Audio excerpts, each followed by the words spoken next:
stop arguing with your head and start listening to what your life feels like. When thought gives way to feeling, you unlock a power the intellect can never manufacture.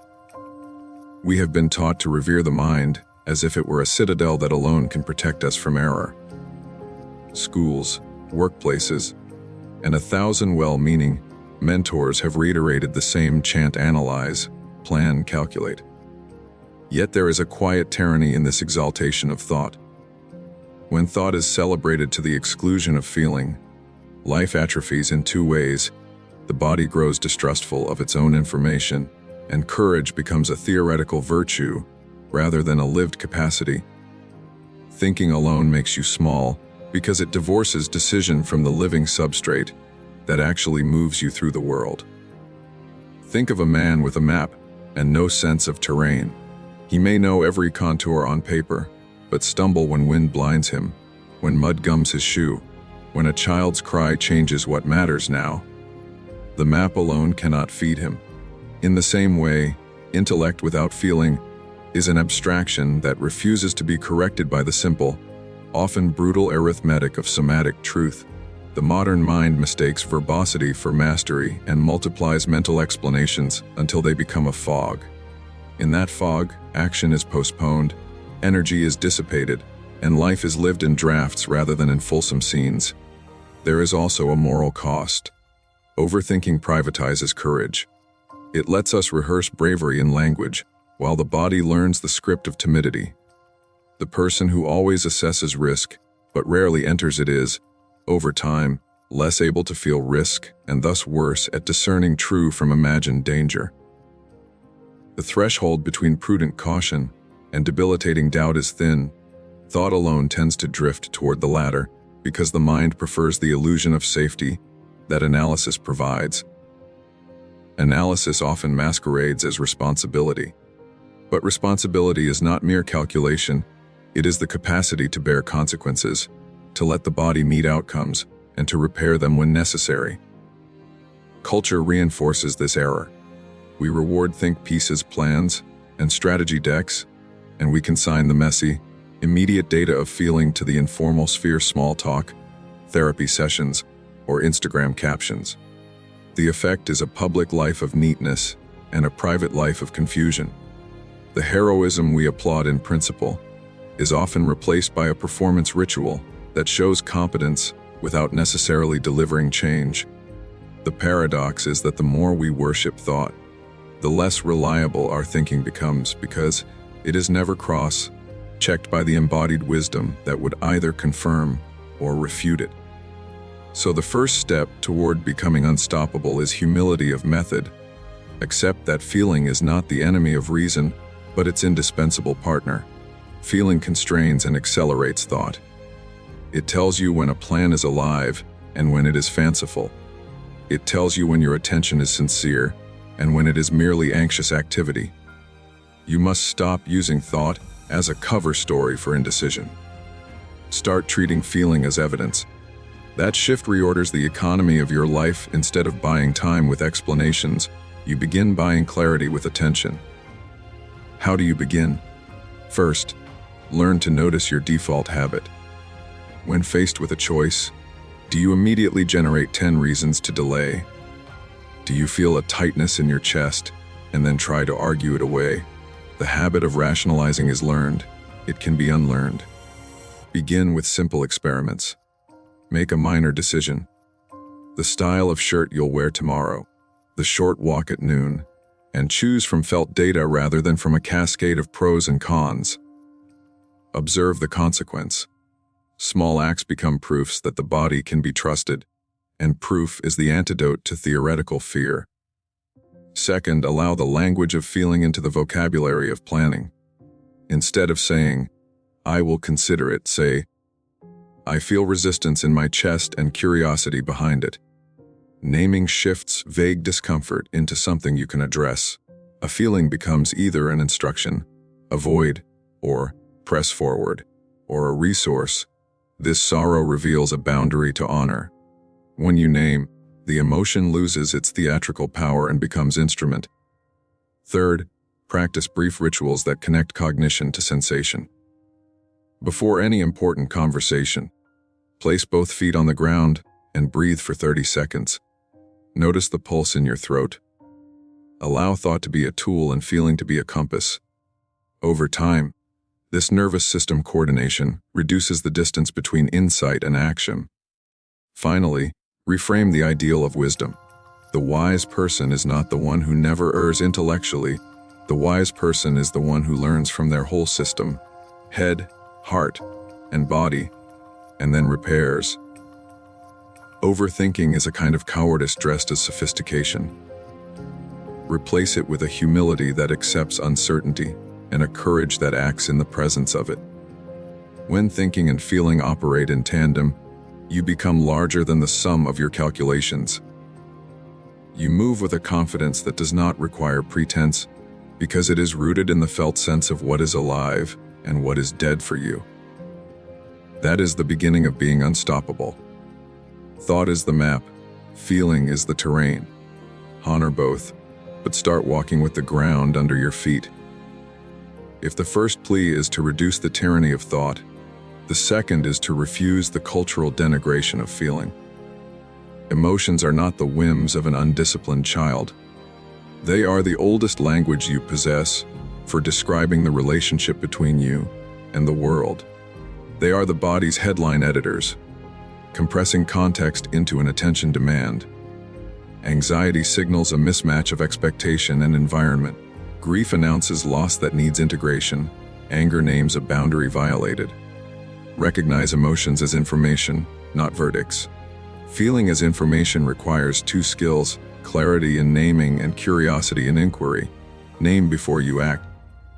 I am angry is a different starting point than I will react. Naming slows the limbic rush and gives the frontal cortex a fighting chance to translate impulse into response. Curiosity then asks, what is this anger telling me? Is it reactionary? Is it a cover for sadness? The work is not to neutralize emotion, but to decode it. There are habitual misreadings to correct. Many of us learn to conflate discomfort with danger. Shame feels like a permanent defect, yet often it is only a loud echo of an old smallness. Anxiety registers as urgency, when often the appropriate response is slow reorganization. When you treat feelings as data, you gain options. That which once felt like fate becomes a problem to solve. The emotion is observed. The mind can ask targeted questions, and the body can be attended to. Practically, you can train this decoding through micro-experiments. When a strong feeling arises, pause. Spend 60 seconds attending to how it shows up in the body. Warmth in the chest, a clench in the jaw, tension in the belly. Describe the sensation without narrative. Tightness, 60-10 in the chest. Then ask one question. What is it asking for? Often the answer is simple: space, affirmation, boundary, movement. Sometimes the answer is behavioral: a walk, a phone call, a piece of writing. The process is elegant and fast when practiced. It converts emotional chaos into tactical clarity. Another practical discipline is emotional triangulation. Feelings are rarely single. They carry neighbor emotions. Beneath irritation might sit fear of loss. Under fear might be shame about expectations. By triangulating, identifying the primary sensation and then the adjacent influences, you avoid simplistic acting out. You also reduce the drama of emotion because you can identify the kernel of meaning without escalating the story. Importantly, feeling as information includes the joyful signals, which are too often neglected. Pleasure, curiosity, and ease are data as well. They point to fertile terrain. The person who only uses feeling as a stoplight, anger stop, fear pause, loses the compass offered by joy, what amplifies life. What activities come with a lightness that suggests consonance with your design. Courage is not only the willingness to confront pain, it is the willingness to follow pleasure that indicates alignment. Finally, we must refuse moralizing our emotions. Compassion begins with data, not judgment. When you can name and explore your feelings without condemnation, you create an internal ecology conducive to learning. A shame insisting that you are bad for feeling is the last thing you need. Feelings ask to be met and translated, not punished. Feeling thus requalified becomes a partner in craft. It will not inevitably lead you to brilliance. No single instrument guarantees success, but it will reliably stop you from wasting energy on phantom battles. In time, the habit of translating emotion into data, and then into micro-action yields a life of fewer reactive disasters and more deliberate, felt decisions. Treat your emotions as evidence, interrogate them with curiosity, and respond with small, intelligent steps. We speak often of mindset as if it floats free of the body. This is the illusion that keeps smart people trapped in cycles of cleverness and exhaustion. Your nervous system is the platform on which cognition operates. It is the real executive office of performance. If your heart races, your ability to think clearly collapses into fight or flight. If your breathing is shallow, your frontal lobes dim. Regulate the physiology, and you regulate the story the mind tells. Understanding this requires accepting a simple hierarchy. The body precedes the narrative. Your sensations will always color your interpretation. Two people can read the same email and produce radically divergent stories, depending on their physiological baseline. One, calm and grounded, will notice constructive critique and respond. The other, primed by chronic stress, will interpret the same message as personal attack and spiral. To change outcomes, change the baseline, lower the background arousal, so the mind has better data. This is not a call for stoicism. It is an instruction for technique. There are practices with large effect sizes that can be learned and used reliably. Breathwork is primary. A simple method. Exhaling longer than inhaling, a 406 count for example, activates the parasympathetic system, reducing the sympathetic crescendo that fuels anxiety. Grounding exercises. Pressing your feet into the floor, feeling weight in the hips, reorient attention from abstract rumination to embodied reality.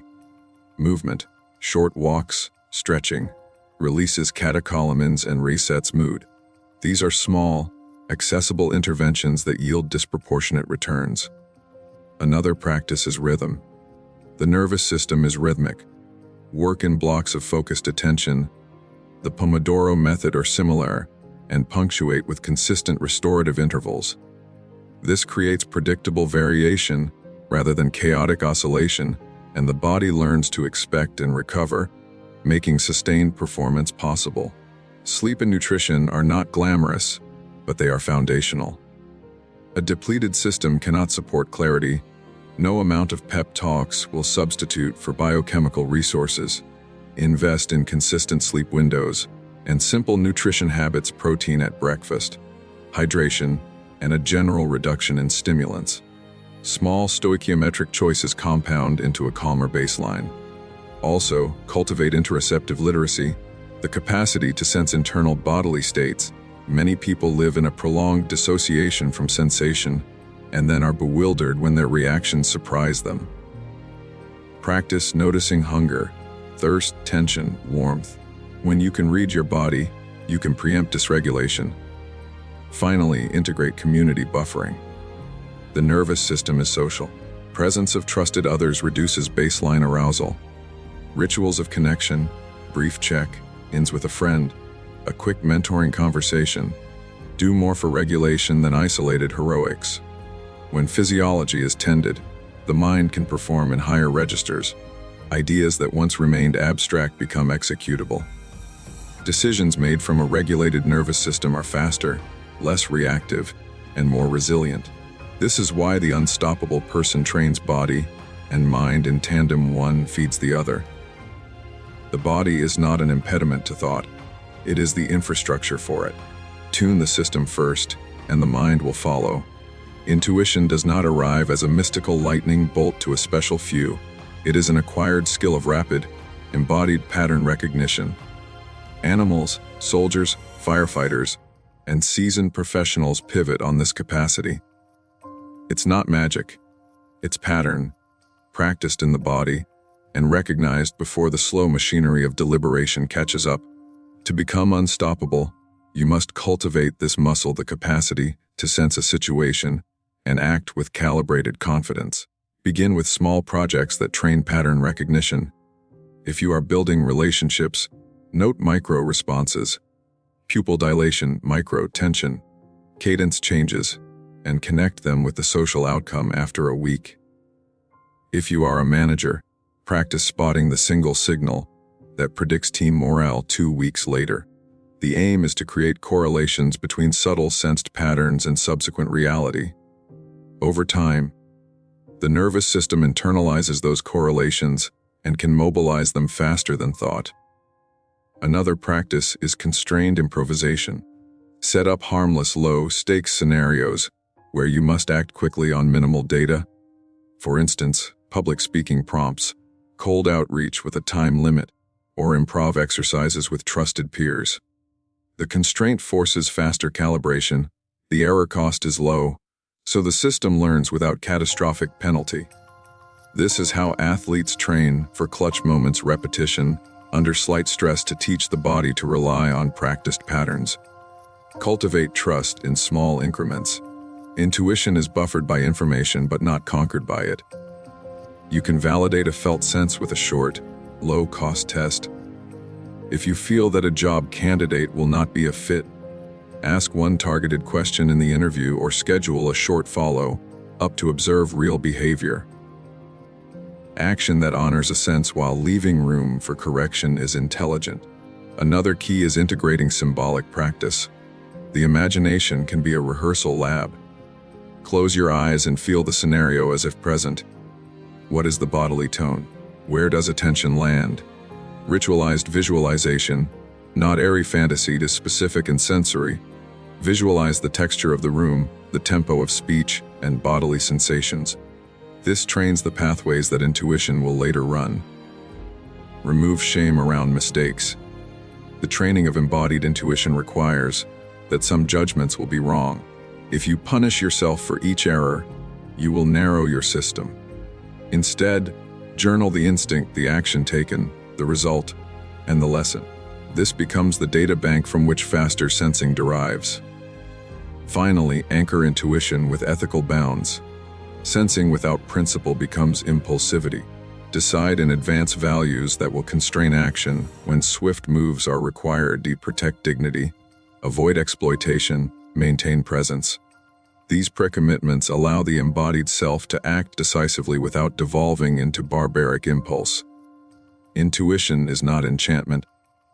It is the skill of letting the practice body answer before the mind can talk you out of action. Cultivate it deliberately.